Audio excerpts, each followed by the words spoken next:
Jamen, var det hus, vi var i sidst? Ja, velkommen til. Ja, tak. Velkommen til. Ja, tak skal du have. Hej.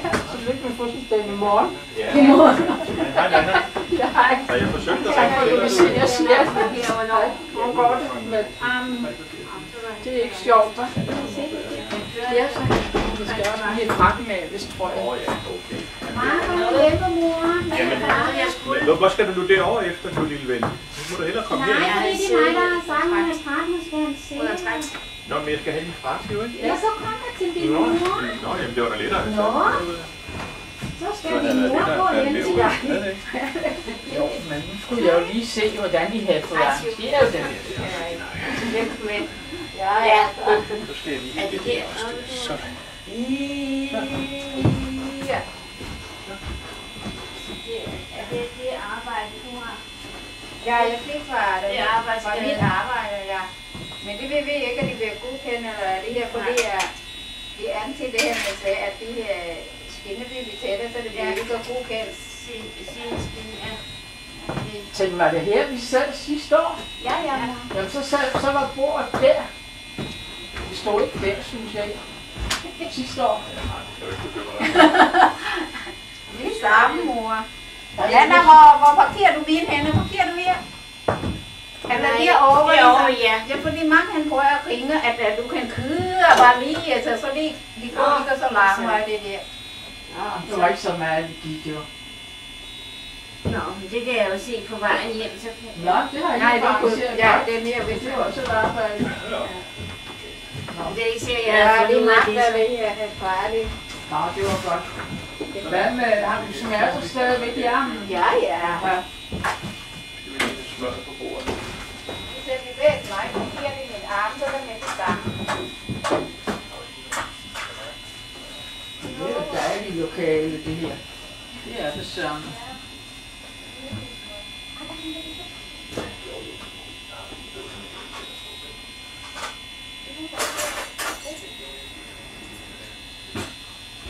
Så har jeg haft travlt.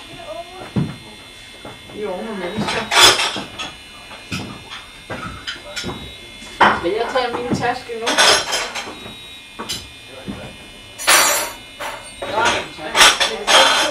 Ja, jeg tror vi skal ikke have to.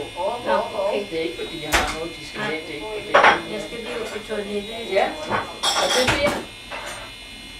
Du skal jo gænge ud, hva'? Er det lige meget, hvor jeg sætter mig? Nej, ja, det er det jo sådan set. Ja, men jeg vil gerne have, at du Kan du måske gøre lige nu, har lyst til? går på den anden side. Ja, det kan du gøre lige som du vælger. Altså, jeg ved ikke, hvor lille Karoline hun kommer til at sidde, hvor drengene skal sidde endnu, men så kunne du sætte dig nede for enden af bordet. Det er godt den anden vej rundt, fordi du kan jo godt se, der står et stativ deroppe, du ikke kan komme forbi. Ikke? Kan jeg sgu da sagtens komme forbi. Vil du ikke godt gå den anden vej rundt, så du ikke vælger det? Hvad er det her med din mor der? Altid når du møder med din mor, hvorfor begynder du med sådan noget? Nej, det gør jeg heller ikke. Jo, vi gør det nu. Så kan du sidde der, eller lige så stille og roligt. Ja. Jeg skal helst sidde stille og roligt, kan jeg regne ud. Nå, men jeg synes, du sagde det. Det sagde jeg. Lige så stille og roligt. Stille og roligt.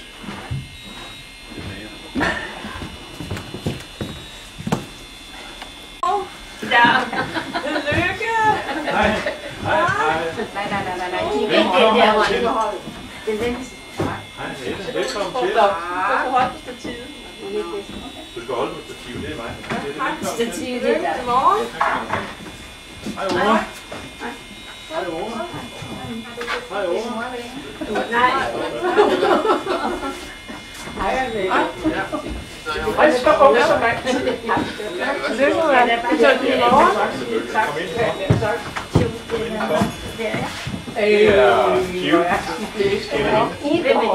Jeg var ikke sikker på, at det kunne. Nej. Nej, det er ikke min afstand. Nej. Kan du ikke smitte tøj? Jeg har lige været, der skal. Ja, så går det til at meget og lidt. Lige plads, du må ikke komme så meget tæt på mig. Nej, det går ondt i min nakke. Men du er så flot i tøjet, det var det, jeg ville gøre. Jeg holder fra. Ja, du har ikke så hjemme. Velkommen til.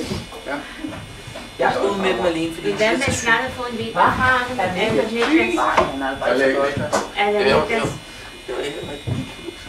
Sandra, Nå, ja. hvorfor kommer du ikke der med din sæt? Ja, jeg smutter af.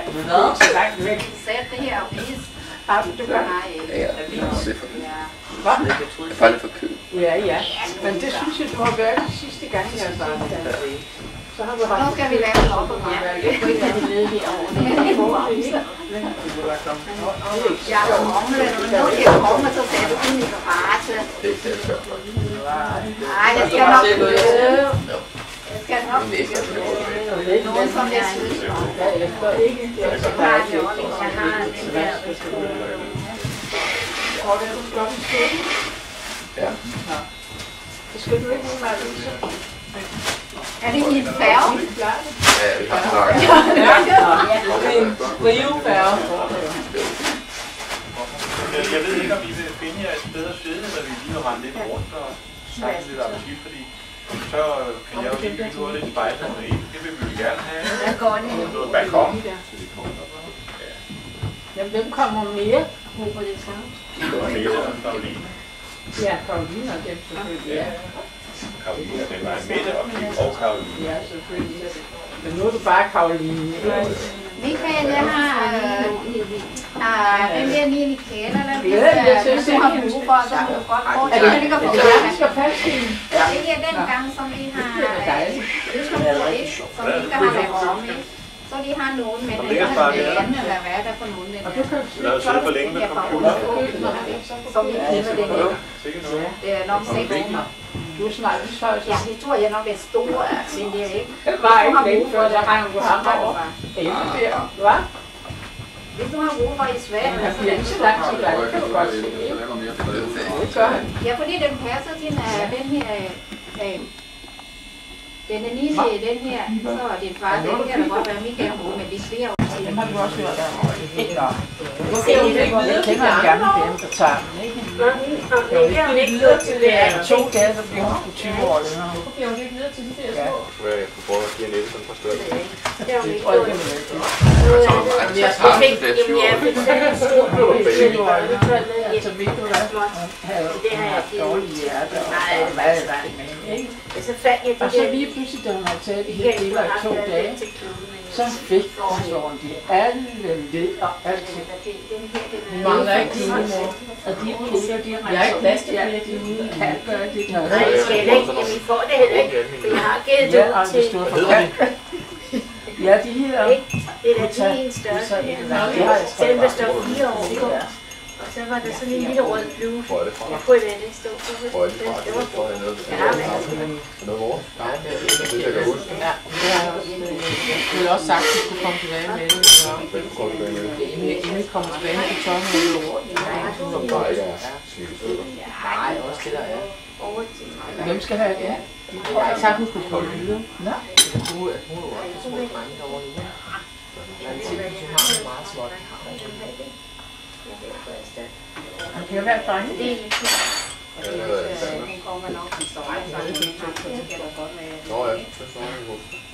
Så, der kommer de jo. Men tanken, så var det slet ikke så svært alligevel. Der kommer Hej, de jo. Karoline. Godmorgen. Hej, Karoline.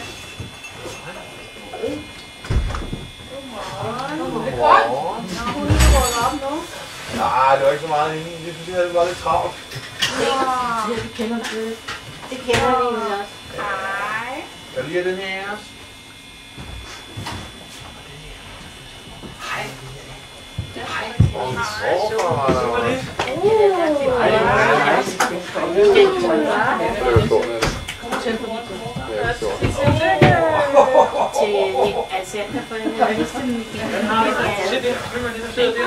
Hej, Karoline.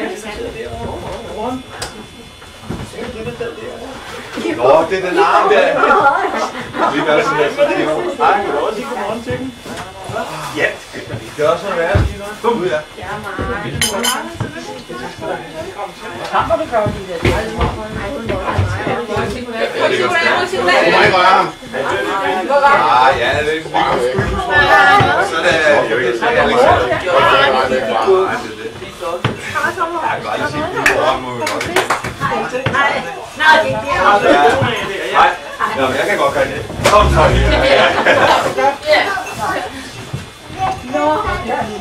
Skal du have det med? Nej, du er bare. Du skal ikke tage skoene af, Karoline. Gå bag det. Nej. Jeg er kold øl, kan jeg mærke. Ja. Ja,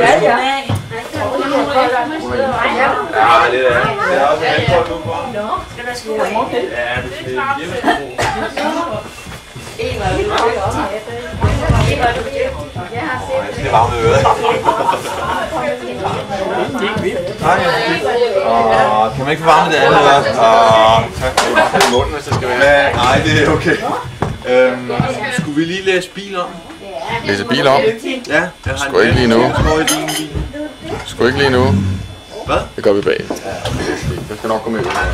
Husk mig lige på, at vi skal have resten af spisen med. Inden hvis vi kan høre det, så... Vil vi gemme stolen? Ja. Vi kan bare sidde der. Nej, vi Karoline, kommer du ikke over og sige goddag til Nette og mig? går over til goddag til Kommer du ikke over og sige goddag til mig? Skal jeg lige løbe ind? Ved du, hvor der er, Kim? Ja, det vil jeg godt. Nej, ikke nu.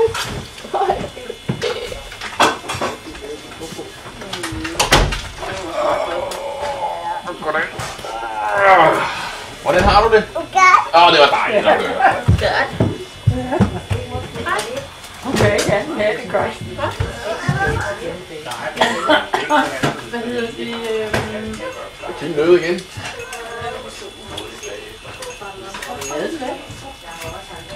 Hej, stolen med. Det er bare fedt i bilen. Er du sulten, Karoline? Ja, hun har ikke noget måneder. Nej, så er det ikke. Nej. Jeg er også sulten. Det er sgu lidt dumt, når der er billeder her rundt. Nej, det er ikke.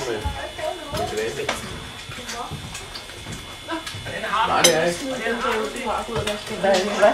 Jeg skal spørge sin næse med ventilator. Jeg bliver så rød. Jeg tror faktisk, så kan vi jo ikke have en pusser. Ja. Det er han ikke. Nej, han drikker vand. Og der er ingen drikker, der ryger hash. Det kan vi nok få der. Nej. Det skal I ikke være. Nej, det er sgu ikke det. Nej, du ligner din far. Det er en børneopdræt. Ja, efterhånden var. Du skal sidde her over. Ja, jamen det er bare færdigt. Du har ikke nogen for det. Det er sat og stå. Jamen det er godt. Jeg skal helt sprøge mig. Skal du prøve at gå tur med Michael? Kommer du til at røre? Vil du på tur med ham? Nej, gå ud og gå. Han gik i retskrav, og jeg blev nødt til at løbe. Ja, det var det til også. Hvorfor? Ja, jeg tror aldrig, vi skal fjerne den lige der. Er det til kaffe, eller hvad? Det er til brød. Det er til brød. Ja. Til brød, Ja. Det er godt, jeg ikke var med. Er du sulten, Karoline? Hold sammen om. Ja, tak. Skål. Tak skal du have. Kan vi bytte? Det smager godt. Ja, men Ja, jeg forstår godt, hvad du må. Der er en til til. Der er en mere her. Jeg kan ikke spise så meget. Det hedder bacon der. Nej, det kan jeg ikke. Så nu er nogen, der kommer til at mangle, ikke? Så var det lige et stykke tid egentlig. Ja, ja. Du tager et skur til det, eller? Skal jeg bare lægge det ved siden af lige over, eller hvad? bare sammen. Du skal have det over Bare kan der spise så mange ting. Nej, der er Det kan jeg altså ikke. Nej. Det er nemt.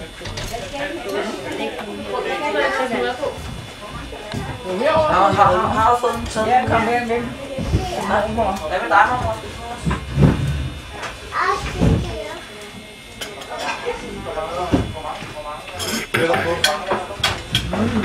Det var god bacon, hva'?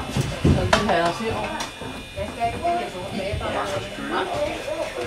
Det har jeg set over til selv.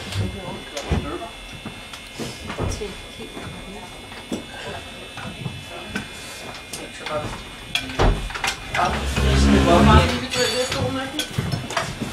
for mælken skal. Ja. Altså, det er igen snart. Der er 6 snart på det. Ja, sådan her. Jeg ved ikke, hvad I projektøren er. Det smager ikke. Morsat. Smager det? Og det er dig. Skal jeg sige det med de far? Skal jeg sige det her? Det står lige foran døren. Er det mig, der skal sidde her? Det er rigtig ikke. Er det ikke selv? Men det er da ikke rigtig vågen. Nej. Ej, det kunne jeg da ikke sige. Jeg var ikke klar over, at helt kloge. Ja, jeg kan ikke løbe fra hende. Det er rigtigt. Ja, det er øjne og mor. Det ligner jeg også. Der er også sket meget siden sidst. Det har været et år siden. Jeg vil lige fortælle jer en ting. I de der spejlæg der, skallerne på æggene er meget små og tynde. Så hvis der er faldet en lille skalle, så må I enten spytte det ud eller synge meget. Det er ret at vide. Det er godt for at høre. Det er også godt for at høre. Ja, men hun ved det faktisk selv lige også. Så er det sådan noget med, at man skal ikke hjælpe med det. Nogle gange, hvis vi hjælper til at få om morgenen, og hvis vi så gør det, så skyder vi lige til landet mor til. Nej, det er ikke mor. Og det er selv til landet. Det bliver lige primært. Det er vel et spørgsmål om udvendelsen til det. Kommer til morgen. Hvad siger hun? Hvad er der? Hun vil gerne vide, hvor I selv sidder. Satter. Nå. Der ser man til. Kæmpe reklame. Du har ikke noget smag? Jeg har pakket det er baby. Mette? Det ligger baby nu. Ej, du kan lige skære mig der med dig. Mette, hvad du sagde?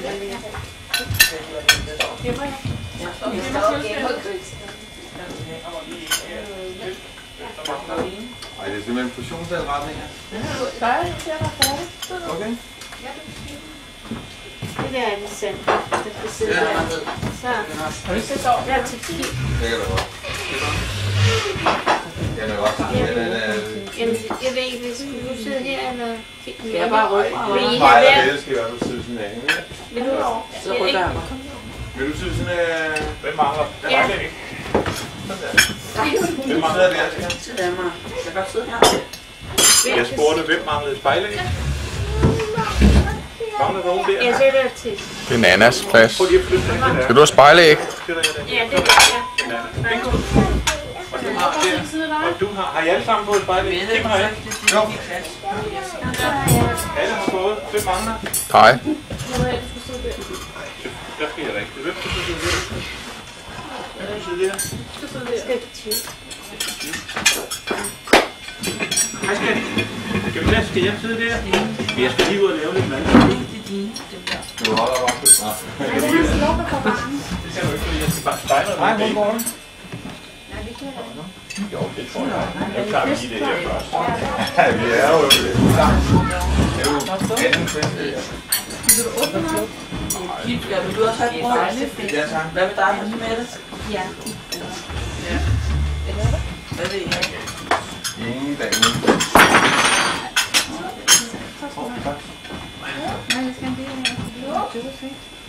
Den her, I må godt Vil I tørre den af? Det skal ikke. jeg spiser ikke. Hvad er der nogen, der mangler? Ja. Michael, det kan jeg godt forstå nu. Hvad du mener? Det er min far. Nej, jeg har ikke præcis sammen. Det kan du meget penge. Hvad vil I låse til? Du kan slet ikke kende. Du kan slet ikke kende. Du kan slet ikke kende noget. Det var aldrig. Nej, det var til mig. Jeg kan spise til dig selv. Den her, fordi vi har en person, der går og skunder. Nej, vel? Vil du også have juice? Chili spiser Kim bare. Ja, du kan blive rigtig mælk, ikke? Nogen, der vil juice Kim? Ja, tak. Ja, så får jeg lidt mælk. Skal du længere ind? Nej, jeg sidder fint. Skal du længere ind til bordet? Jeg sidder fint. Du synes, der er et land fra. Ja, det går ikke. Niklas, skal du Jo, have det juice? er ubehageligt. Nej, mit bindtøj. At du det er en tog. Jeg ved, jeg har dårligt. Ja. Sådan. Nogen, der mangler det så? Ja. Du må gå sikkert tage juicen væk. Hvad er du væk? Der mangler morfar. Ja, jeg tror han kommer. Morfar, der mangler. Han kommer lige her. Han er lige her. Sådan. Så kan vi to sidde her, ikke? Og det er ikke dejligt? Altså, det var en lille ostemad, hva'? Vil I ikke have bacon af? Kom med det. Vil I ikke have bacon af? Så lige ostemad først. Er det ikke godt det? Jo, men det er bacon på det. Jeg skal ikke have på en gang der. Det er som om, der er krydderi på.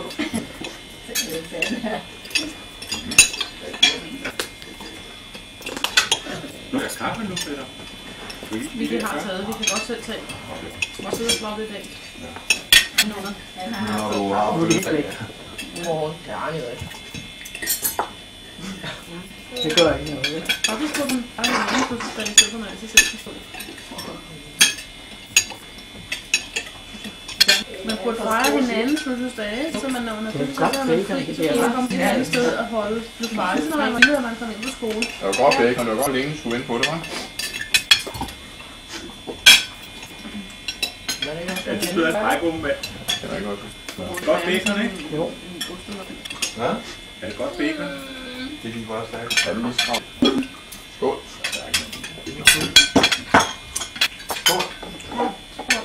Det var hyggeligt at se jer. Det måtte ikke lade være. Det var dejligt at se jer.